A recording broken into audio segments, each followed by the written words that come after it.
보십니다. 오늘은 부활절 제 세 번째 주일입니다. 예수님의 부활이 우리 모두의 소망이 되고 늘 기쁨이 되는 그런 은혜로 우리가 이렇게 믿음에 복된 그런 삶을 살아갈 수 있기를 간절히 축원합니다. 오늘 오후 예배 성경 읽기 말씀은 사도행전 21장에서 로마서 3장까지 말씀 이렇게 함께 읽습니다. 코로나 예방을 위한 아직 단계가 2.0 단계입니다. 여전히 지금 600명대를 이렇게 계속 이렇게 이제 이어가고 있는데 우리가 어떻게 기도하고 빨리 이렇게 잘 이렇게 백신과 치료제가 개발될 수 있도록 위해서 기도해 주시기를 바랍니다. 그리고 20일은 지방 선교부 교육부 정책회의가 청안교회에서 있습니다. 그리고 이번 주 강단 헌화는 이기삼 장로님 가정에서 결혼 기념으로 이렇게 헌화해 주셨습니다. 감사를 드리고요. 이 강단 헌화에 대해서 이렇게 뭐 속회가 이렇게 청소를 하거나 또 개인적으로 이렇게 강단 헌화 헌금을 이렇게 해주시는 분들이 계시는데 그런 것에 대해서 이제 주보에 헌금란에 보면 이제 그 이름과 속회 이름이 이렇게 이제 기재돼서 이렇게 이제 나가게 되어집니다. 그리고 이제 특별한 뭐 결혼 기념일이라든가 뭐 회갑이라든가 칠순이라든가 이런 특별한 날을 이렇게 기념해서 그 헌화를 이렇게 하시고자 하시는 분들은 뒤에 보면 이제 그 유아실 입구에 유아실 들어가는 입구 오른쪽에 보면 이제 제가 그 1년 그 이렇게 그걸 원력을 이 연력을 하나 이렇게 이제 붙여놨는데 거기 자기가 이렇게 이제 하고 싶은 그 주간을 이렇게 이름을 이렇게 체크해 주시면은 이렇게 되겠습니다. 그리고 이제 거기 체크하시고 한 일주일 그 이제 헌화하시는 주 일주일 전주쯤에 여러분들이 이렇게 이제 감사헌금 봉투에다가 이렇게 뭐 결혼 뭐 몇 주년 기념, 뭐 회갑 기념, 뭐 칠순 기념 이렇게 이제 이름을 쓰셔서 이렇게 헌금으로 이렇게 해주시면은 이렇게 맞춰서 그렇게 하도록 이렇게 하겠습니다. 그렇게 협조해 주시면 감사하겠습니다. 자, 다른 광고가 없으면은 오늘은 이제 김다운 목사께서 이 하나님의 말씀을 이렇게 전하겠습니다. 우리 가정에서 예배하시는 분들도 함께 또 하나님의 은혜가 함께 하시기를 간절히 바랍니다. 예. 할렐루야. 오늘은 예수 그리스도 부활 후 제 세 번째 주일입니다. 예수 그리스도의 부활을 기억하면서 부활에 참여하는 그리스도인에게 합당한 삶은 무엇인지에 대해서 오늘 함께 말씀 나누고자 합니다. 저희가 일제강점기라는 암울한 시간을 보냈습니다. 그때 시로 우리에게 용기와 힘을 불어넣어 주었던 윤동주 시인이 있는데요. 윤동주 시인은 일본 교토에 위치한 동지사 대학에서 유학을 했습니다. 그래서 교토에 있는 동지사 대학에 가면 한글로 기록된 윤동주 시인의 시비가 그 학교 캠퍼스 교정 내에 있는 것을 볼 수 있습니다. 거기에는 서시, 다 알고 계시죠? 그 서시가 새겨져 있는데요. 그리고 한글 시비의 바로 옆에는 일본어로 번역된 시비도 함께 기록이 되어 있습니다.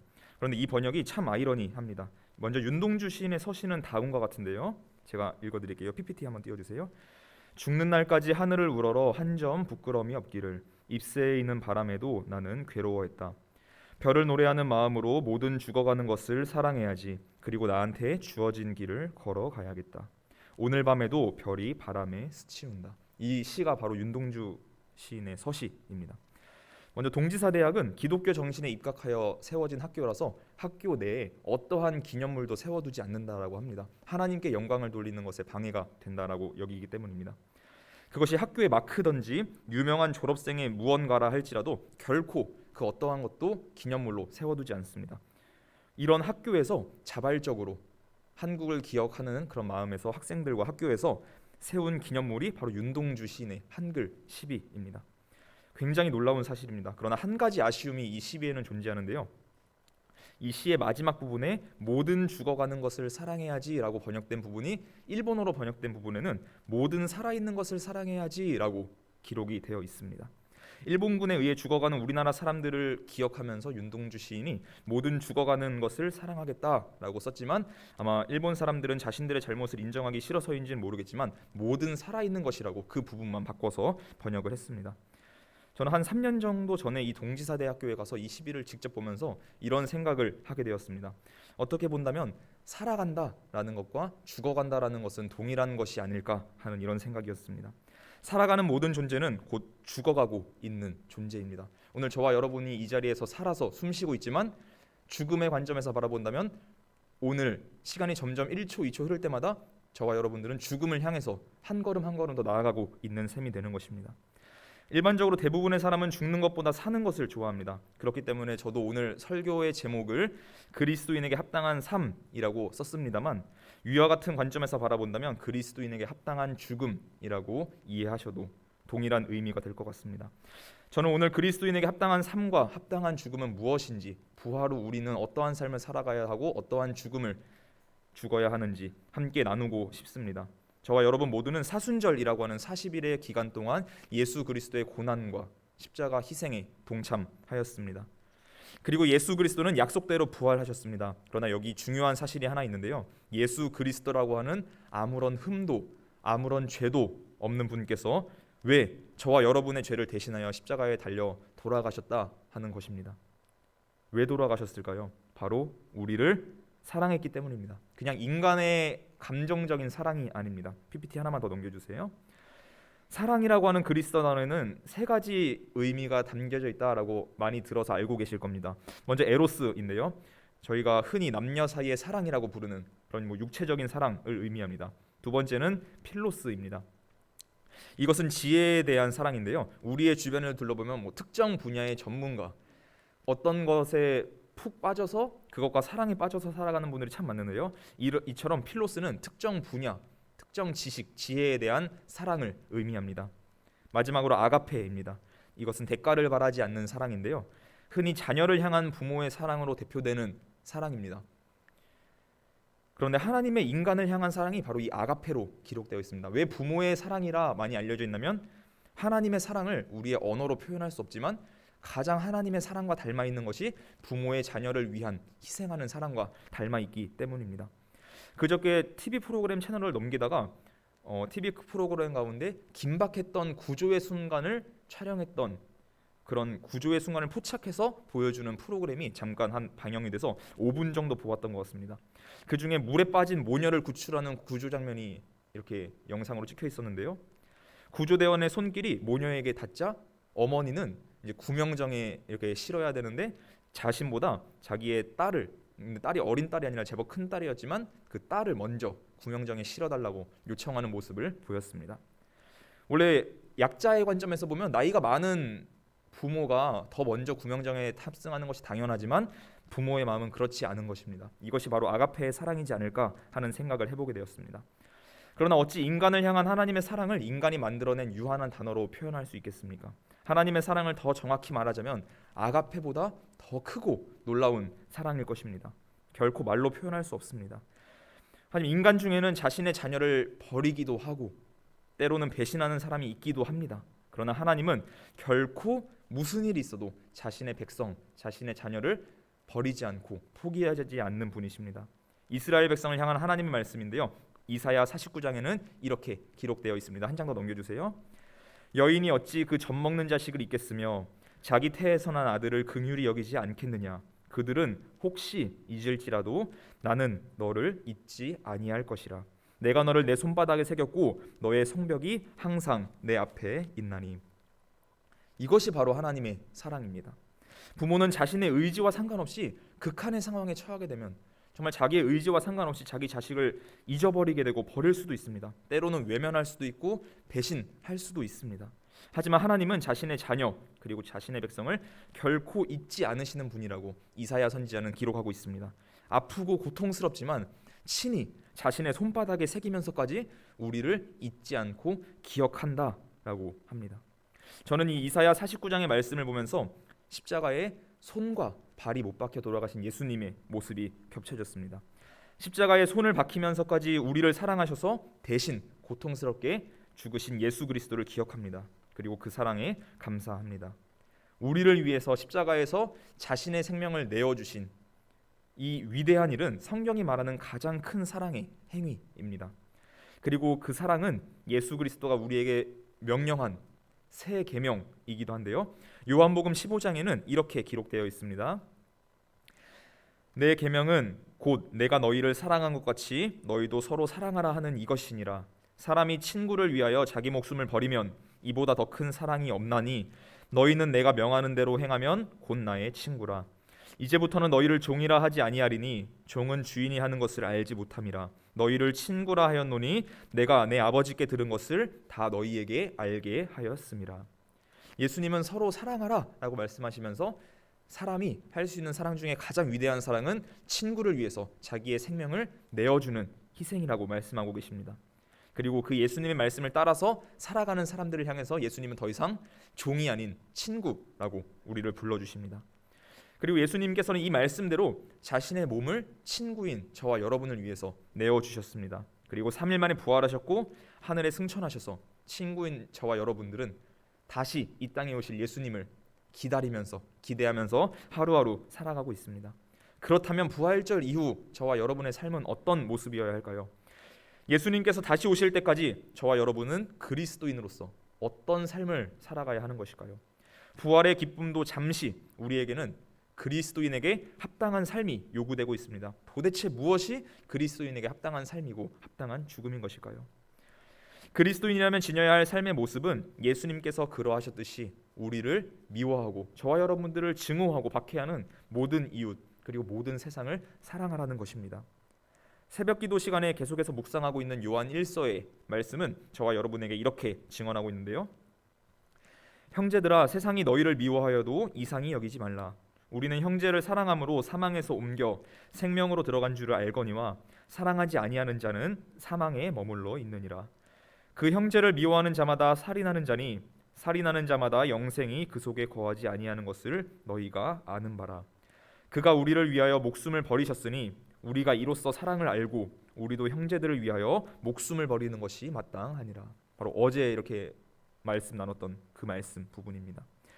예수님께서 부활하시고 승천하신 지도 벌써 2000년이라는 시간이 흘렀습니다. 그럼에도 불구하고 세상은 과거 예수님을 십자가에 못 박았던 것처럼 여전히 저와 여러분들을 그리스도인들을 미워하고 증오하고 있습니다. 그러나 성경이 우리에게 증언하고 있는 말씀은 우리를 미워하는 세상이라 할지라도 형제처럼 사랑하라 라는 것입니다. 우리는 그들을 우리의 형제라고 생각하지 않지만 예수님은 그들을 향해서도 형제라 불러주십니다. 예수님께서 우리를 위하여 목숨을 버리셨던 것처럼 저와 여러분에게도 형제를 위해서 목숨을 내어놓을 것을 요구하고 있습니다. 제가 앞서 윤동주의 서시에 대해 말씀드리면서 오늘 제목인 그리스도인에게 합당한 삶이라는 제목은 곧 그리스도인에게 합당한 죽음이라고 말씀을 드렸는데요. 우리 앞에 저와 여러분 앞에는 다양한 모습의 죽음이 참 많습니다. 오늘도 제가 이렇게 영상 링크가 떠서 2001년에 일본에서 유학하던 한 청년이 일본인을 구하면서 자기의 생명을 잃게 되는 그 이수연 군의 영상을 또 봤는데요.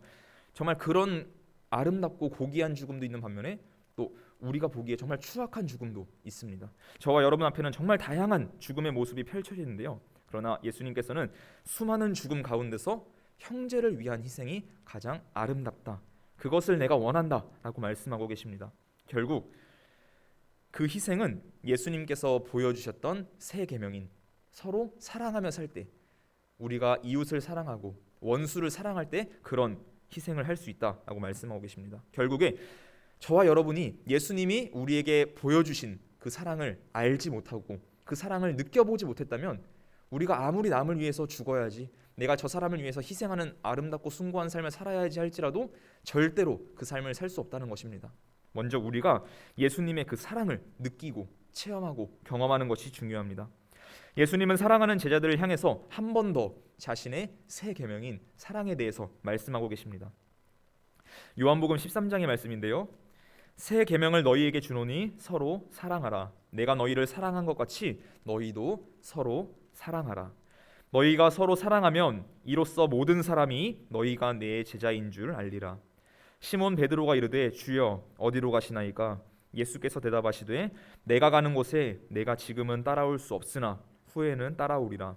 베드로가 이르되 주여 내가 지금은 어찌하여 따라갈 수 없나이까? 주를 위하여 내 목숨을 버리겠나이다. 예수께서 대답하시되 내가 나를 위하여 내 목숨을 버리겠느냐? 내가 진실로 진실로 내게 이르노니 닭 울기 전에 내가 3번 나를 부인하리라.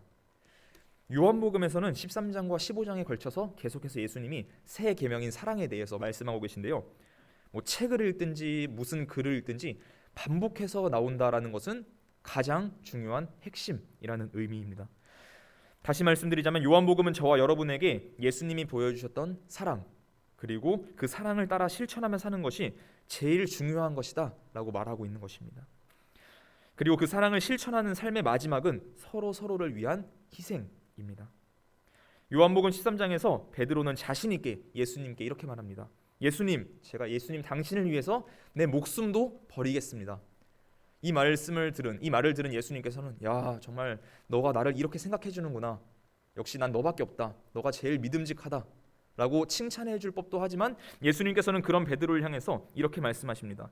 너가 정말 나를 위해서 목숨을 버릴 수 있느냐? 너는 절대 너의 목숨을 버릴 수 없다. 너는 나를 3번이나 배신할 사람이다. 라고 매정하게 대답하십니다. 예수님께서는 왜 베드로에게, 가장 믿음이 좋다고 평판이 자자한 베드로에게 왜 이렇게 매몰차게 대답하셨던 것일까요?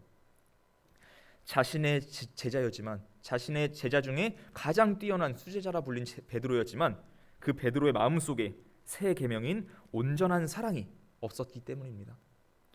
베드로는 아직 그 사랑을 예수님으로부터 온전히 깨달아 알지 못했기 때문에 자기의 친구와 동료를 위한 희생은 고사하고 자신이 가장 사랑한다고 했던 스승 예수 그리스도를 위한 희생조차 할 수 없었던 것입니다. 결국 베드로는 예수님의 말씀대로 3번이나 부인을 하게 됩니다. 마태복음에서는 예수님의 제자가 아니냐라고 하는 이 질문에 대답하는 베드로에 대해서 이렇게 묘사를 하고 있는데요. 그가 저주하며 맹세하여 이르되 나는 그 사람을 알지 못하노라 하니 곧 닭이 울더라. 또 마가복음에서는 예수님을 3번이나 부인한 베드로의 심정을 이렇게 기록하고 있습니다. 이에 베드로가 예수께서 자기에게 하신 말씀 곧 닭이 2번 울기 전에 내가 3번 나를 부인하리라 하심이 기억되어 그 일을 생각하고 울었더라. 저와 여러분에게 동일한 상황이 주어졌다면 저와 여러분은 어떤 반응을 보이게 되었을까요? 베드로처럼 예수님을 향해 저주하며 맹세할 정도로 저 사람은 나와 상관없는 사람이다, 저 사람은 나와 아무런 관련이 없는 존재다 라고 간주하였을지도 모릅니다. 우리의 마음속에 예수 그리스도의 사랑이 온전히 자리 잡고 있지 않다면 이것은 당연한 반응입니다. 그러나 그 이후의 베드로의 삶을 여러분 한번 보십시오. 자신이 그토록 저주하고 맹세할 정도로 모른다고 부인했던 예수님께서 부활하신 후에 베드로 앞에 나타나셨습니다. 그 모습을 본 베드로가 얼마나 부끄러웠겠습니까? 그러나 예수님은 그런 베드로를 향해서 아무런 말씀도 하지 않으십니다. 다시 업으로 돌아가서 물고기를 잡고 있던 베드로에게 나타나셔서 아침 식사로 떡과 물고기를 대접해 주면서 아무 말씀도 하지 않으시고 그냥 묵묵히 식사를 합니다. 베드로가 그 식사를 제대로 할 수 있었을까요? 자기의 모든 지난 일들이 기억나지 않았겠습니까? 정말 부끄럽고 차라리 무엇라고 말씀을 해주시면 좋을 텐데, 베드로야 너가 그때 왜 나를 배신했니? 라고 말씀해주면 차라리 죄송합니다 라고 할 텐데 예수님께서는 아무런 말씀도 하지 않으십니다. 그렇게 긴 침묵이 이어진 아침 식사의 시간이 끝나게 됩니다. 그리고 나서 예수님께서 베드로에게 처음으로 하신 말씀이 무엇입니까? 바로 그 유명한 너 나 사랑하니? 라는 말씀입니다. 요한복음 21장 PPT 화면을 한번 보시겠습니다. 그들이 조밥 먹은 후에 예수께서 시몬 베드로에게 이르시되 요한의 아들 시몬아 내가 이 사람들보다 나를 더 사랑하느냐 하시니 이르되 주님 그러하나이다. 내가 주님을 사랑하는 줄 주님께서 아시나이다. 이르시되 내 어린 양을 먹이라 하시고 또 2번째 이르시되 요한의 아들 시몬아 내가 나를 사랑하느냐 하시니 이르되 주님 그러하나이다. 내가 주님을 사랑하는 줄 주님께서 아시나이다. 이르시되 내 양을 치라 하시고 3번째 이르시되 요한의 아들 시몬아 내가 나를 사랑하느냐 하시니 주께서 3번째 내가 나를 사랑하느냐 하심으로 베드로가 근심하여 이르되 주님 모든 것을 아시오매 내가 주님을 사랑하는 줄을 주님께서 아시나이다. 예수께서 이르시되 내 양을 먹이라. 내가 진실로 진실로 내게 이르노니 내가 젊어서는 스스로 띠띠고 원하는 곳으로 다녔거니와 늙어서는 내 팔을 벌리리니 남이 내게 띠띠우고 원하지 아니하는 곳으로 데려가리라. 이 말씀을 하심은 베드로가 어떠한 죽음으로 하나님께 영광을 돌릴 것을 가리키심이로라. 이 말씀을 하시고 베드로에게 이르시되 나를 따르라 하시니. 자신을 향한 사랑을 전혀 보여주지 못하고 심지어 자신을 예수님을 향해서 저주하고 맹세할 정도로 부인했던 베드로에게 예수님께서 사랑을 재차 확인하시는 그런 모습입니다. 참 재밌는 것은 베드로는 또다시 당당하게 예수님, 제가 예수님 정말 사랑합니다 라고 당당하게 3번씩이나 말하고 있습니다. 하지만 지금 예수님 옆에 서 있는 이 베드로는 더 이상 과거에 예수님을 모른다고 저주하고 맹세하였던 그 베드로가 아닙니다. 자신의 부끄러운 과거였던 예수님을 3번 부인했던 자신의 그 과오를 모두 회개한 베드로입니다. 지금부터 시작되는 베드로의 사랑 고백은 이 모든 것이 정말 진심입니다. 그래서 베드로는 이후 사도행전을 비롯하여 여러 신약 성경에서 보듯이 예수 그리스도의 사랑, 자신이 받았던 그 용서, 이 복음을 전하기 위해서 담대히 복음을 전파하면서 마지막에는 순교의 자리까지 나아가게 됩니다. 예수님께서 가르쳐 주신 새 계명인 사랑이 이 순간 베드로의 마음속에 온전히 자리 잡았기 때문에 그런 희생을 각오할 수 있었던 것입니다. 지금 이 말씀을 나누는 여러분의 마음속에는 예수 그리스도의 온전하고 진정한 사랑이 자리 잡고 있으십니까? 부활의 기쁨이 넘쳐야 할 부활절 이후의 주일 예배에 제가 계속해서 그리스도인에게 합당한 죽음에 대해서 이야기하고 있어서 부담스러우신가요? 하지만 이것이 예수 그리스도가 저와 여러분에게 보여주신 삶의 모습이면서 동시에 저와 여러분에게 요구하고 있는 진정한 삶의 모습입니다. 그것은 희생입니다. 오늘 저는 여러분에게 110년 전 그리스도의 사랑을 가지고 자신을 내어 던진 30세의 한 청년과 관련된 실화를 소개해드리면서 오늘 말씀을 맺고자 합니다. 우리나라에서 있었던 일은 아니고 저 멀리 일본의 홋카이도, 우리나라 말로는 북해도라고 하는 지역의 한 마을에서 있었던 실화입니다. 일본의 유명한 크리스찬 소설가로 알려진 정평이난 미우라 아야코, 아마 다들 알고 계실 텐데요. 이 미우라 아야코가 자신의 저서에서 이 인물에 대해 이야기하고 나중에는 이 인물을 모델로 소설까지 썼을 정도로 굉장히 일본 내에서 유명한 인물, 나가노 마사오라고 하는 사람입니다. 제가 이렇게 가끔 한 주에 한 번 혹은 2번 정도 유튜브랑 밴드에다가 이제 제가 책에 대해서 짧게 소개해드리고 1층 기도실에 제가 책을 다 꽂아놓고 있는데요. 이 책도 조만간 그 기도실에 소개해드리고 꽂힐 그런 책입니다. 미우라 아야코는 자신의 저서 빛이 있는 동안에에서 나가노 마사오라는 인물에 대해서 이렇게 언급을 하고 있습니다. 제가 읽어드릴 테니까 한번 잘 들어보세요. 진짜 자유인은 죽음으로부터 자유롭지 않으면 안 되는 것이다. 우리가 다니고 있는 아사히카와 로쿠조 교회에 나가노 마사오라는 신자가 있었다. 이 사람은 아사히카와 철도 운수 사무소의 서무주임으로서 주일에는 교회 학교의 교장으로 봉사하고 있었다. 참으로 신앙심이 강한 분으로 이분과 관련된 감동적인 에피소드가 참 많이 있다. 1909년 2월 28일 나가노 마사오 씨가 출장을 갔다가 돌아오는 길에 타고 있던 차량이 돌연 시오카리라고 하는 고개에서 열차가 분리되어서 역주하는 일이 발생했다. 기차를 연결하는 연결기의 고장이었다. 승객들은 곧 얼굴이 흑빛이 되며 어쩔 줄을 몰라 했다. 기차가 뒤집힐 전복 사고를 겁냈던 것이다.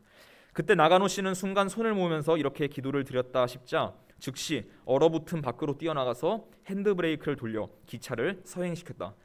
그러나 기차는 서행하지 않았고 결국 자기의 몸을 던져서 버팀목이 되려고 했는지 선로상에 자신의 몸을 내어 던졌으며 열차는 그의 몸을 타고 완전히 정지했다. 그리고 승객 전원의 목숨은 무사히 살려냈다. 나가노 씨는 이때 아직도 30세인 독신 청년이었다. 이 사건은 당시의 아사히카와 그리고 삿포로의 사람들을 감동시켰으며 그의 사진과 늘 지니고 있던 유서는 그림 엽서가 되어서 전국에 발매되었다. 이 나가노 씨는 내 소설 시오카리국의 한국어 제목 설령이라고 하는 소설의 주인공인 나가노 노부오의 모델이 되었다. 이 나가노 씨야말로 참으로 죽음으로부터 해방된 자유인이라 할 수 있는 것이 아닐까? 그에게는 선로에 뛰어내릴 자유도 있었지만 선로에 뛰어내리지 않을 자유도 갖고 있었기 때문이다. 하지만 그는 결국 뛰어내렸던 것이다. 이것이야말로 죽음으로부터의 자유이고 인간이 가져야 할 자유의 극치가 아니고 무엇일까? 라고 이렇게 기록하고 있습니다. 도대체 무엇이 나가노 마사오라고 하는 그 평범한 30살 회사원을 자신의 몸을 기차에 내어 던지면서까지 힘과 용기를 주었던 것일까요? 그 비밀은 평소 나가노 마사오라고 했던 인물이 했던 말과 그리고 그가 매년 1월 1일마다 새로 작성해서 늘 자기의 품에 지니고 다녔던 유서를 보면 알 수 있습니다. 나가오 마사오는 늘 이런 생각을 마음속에 지니고 살았습니다. 나는 과연 남을 위해 목숨을 버릴 정도의 사랑을 가지고 살아갈 수 있을까? 또 이렇게 생각합니다. 필요하다면 언제라도 하나님을 위해 죽는 사람이 됩시다 라고 늘 주변 이웃들, 교회 이웃 성도님들에게 이렇게 말을 했다고 합니다. 이처럼 그는 늘 자신이 하나님으로부터 받았던 사랑을 다른 사람들에게 나눠주고 베푸는 희생의 삶을 살고자 노력했던 사람이었습니다. 매월 1월 1일, 매년 1월 1일마다 작성해서 자기의 품에 늘 안주머니에 가지고 다녔던 그의 유서에는 이렇게 기록되어 있었는데요. 첫째, 나는 감사하며 모든 것을 하나님께 바친다. 둘째, 나의 큰 죄는 예수님이 속해 주셨다. 형제자매들이여, 나의 죄의 크고 작음을 가릴 것 없이 모두 용서해 주시기를 바랍니다. 나는 형제자매가 나의 죽음으로 하나님 아버지께 가까워지고 감사의 참뜻을 깨달아 주기를 기도합니다. 셋째, 어머니나 친척을 기다리지 말고 24시간이 지나면 바로 장례해 주실 것을 부탁드립니다. 넷째, 나의 집의 역사, 내가 썼던 모든 일기, 내가 썼던 모든 편지와 엽서 등은 모두 태워주시길 부탁드립니다. 다섯째, 화장을 하며 가급적 허례를 피하고 이에 대한 시간과 비용은 가장 경제적으로 할 것. 염습 따위는 필요 없으니 마땅히 폐지할 것. 나의 삶의 이력에 대한 낭독, 의식적인 소감 등은 절대 하지 말 것. 여섯째, 나의 모든 생사고락을 하나같이 하나님께 감사합니다. 내가 죽었을 때에는 죄송하지만 누군가 이 글을 읽게 된다면 여기에 적힌 대로 해주시기를 부탁드립니다. 감사합니다. 나가노 마사오. 사랑하는 형제 자매 앞. 나가노 마사오의 죽음은 그 지역의 많은 사람들에게 큰 영향을 끼쳤습니다. 그때 당시의 일은 이렇게 기록되어 있는데요. 그의 죽음은 철도원들에게는 물론 일반 사람들에게도 큰 충격을 주었다. 목욕탕에서, 이발소에서 나가노 마사오의 소문은 많은 사람의 입에 오르러내렸고 감동은 감동을 불러일으켰다. 예수교는 사교인 줄 알고 있었는데 그렇게 훌륭한 죽음을 감수한 사람도 있었구나.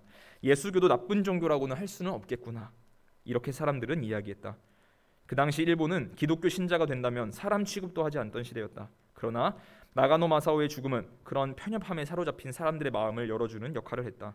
그뿐만이 아니다. 아사히가와 삿포로를 중심으로 한 철도원들은 나가노 마사오의 죽음으로 인해서 단번에 몇십 명이나 기독교에 입교했다. 이 사람이 죽은 지 사후 1, 2년도 아닙니다.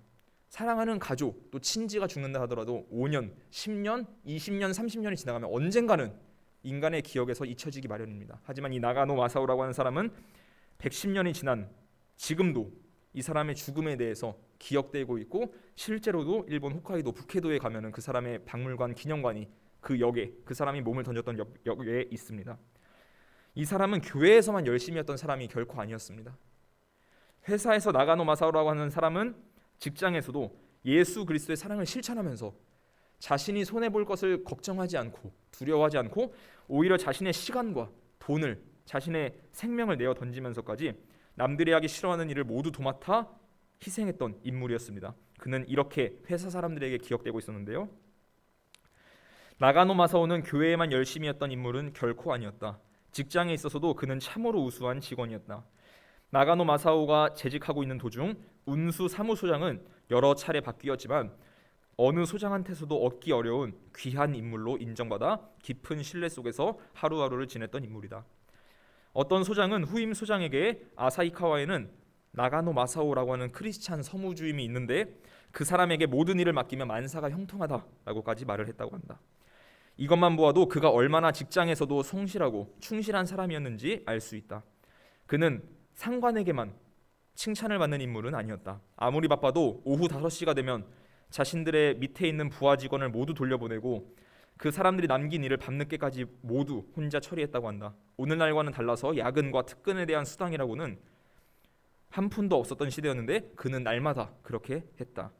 더욱이 그런 일이 거의 매일 밤이었다고 하니 이 한 가지만으로도 나가노 마사오를 통해서 부하들은 감복했을 것이다. 저는 그 사람에 대한 글을 다 읽어보면서 그리스도인들이 우리 믿는 사람들이 예수 그리스도의 사랑의 마음을 가지고 이 사람처럼 우리가 속해 있는 공동체에서 하루하루 살아간다면 우리를 통해서 많은 사람들이 저절로 예수 그리스도에게 돌아오게 되고 이 땅의 교회가 희망을 가질 수 있겠다라는 생각을 해보게 되었습니다. 나가노 마사오는 자신의 유언에 이렇게 얘기했죠. 나는 여러 형제자매들이 나의 죽음으로 인해서 하나님께 더 가까이 나아가서 감사의 참뜻을 맛보기를 기도한다. 저는 이 사람의 삶 자체가 유언이었다고 생각을 합니다. 실제로 많은 사람들이 그가 보여준 삶을 쫓아 그의 죽음과 동시에 교회로 몰려온 것만 봐도 알 수 있습니다. 저는 이 사람의 삶을 볼 때 오늘 성경 본문의 말씀이었던 요한복음 12장 24절의 말씀이 절로 떠올랐습니다. 한 장 넘겨주세요. 한 알의 밀이 땅에 떨어져 죽지 아니하면 한 알 그대로 있고 죽으면 많은 열매를 맺는다. 여러분, 오늘 저희가 이 말씀을 함께 나누었습니다. 베드로도 그렇고 나가노 마사오라고 하는 사람도 그렇고 처음부터 이런 사람들은 아니었습니다. 그러나 하나님의 사랑, 예수 그리스도의 자신을 위한 사랑을 온전히 마음속에 가지게 되었을 때 자신의 몸을 내어 던질 수 있는, 순교하고 또 어떤 사람은 열차에 탄 많은 사람을 구하면서 아름다운 죽음을 맞이하게 되었습니다. 여러분, 사랑이란 자기의 가장 귀한 것을 남에게 주어서 버리는 것입니다. 우리가 아무리 가장 귀한 것이라 할지라도 우리가 가지고 있으면 그것은 가장 귀한 것이 될 수 없습니다. 또 우리 인간에게 있어서 가장 귀한 것은 무엇일까요? 그것은 생명이 아니겠습니까? 이 예수 그리스도, 그리고 예수 그리스도의 진정한 사랑을 알았던 수많은 사람들은 그 모든 생명을 우리들을 위해서, 이웃을 위해서 사용하였습니다. 이 생명을 내어주는 것에 대해서 너무나 어렵고 무겁게 생각하지 마시기를 바랍니다. 꼭 우리가 죽어야만 가능한 것이 아닙니다. 죽음 그리고 희생은 저와 여러분들의 이 생명을 내어주는 것만을 의미하는 것이 결코 아닙니다.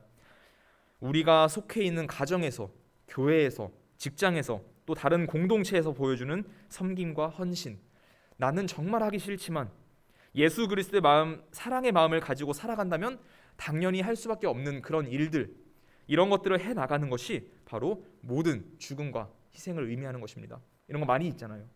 내가 여기 버려진 쓰레기 줍지 않아도 되는데, 내가 오늘 집에서 설거지를 하지 않아도 되는데, 내가 오늘 청소를 하지 않아도 되는데, 내가 굳이 저 사람의 일을 도와주지 않아도 되는데, 그렇지만 예수 그리스도의 사랑의 마음을 가지고 있다면 당연히 이런 것들을 하게 된다라는 것입니다. 이것이 바로 다른 의미의 죽음과 희생입니다.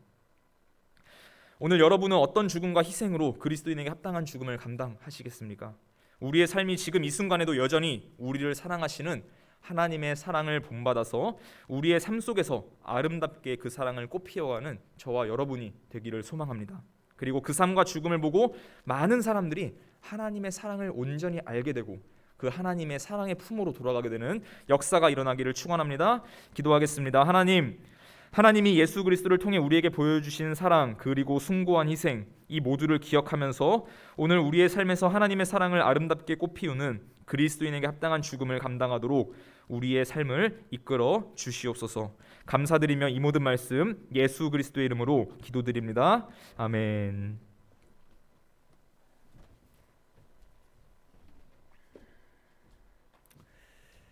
다 같이 찬송가 459장 찬송하겠습니다.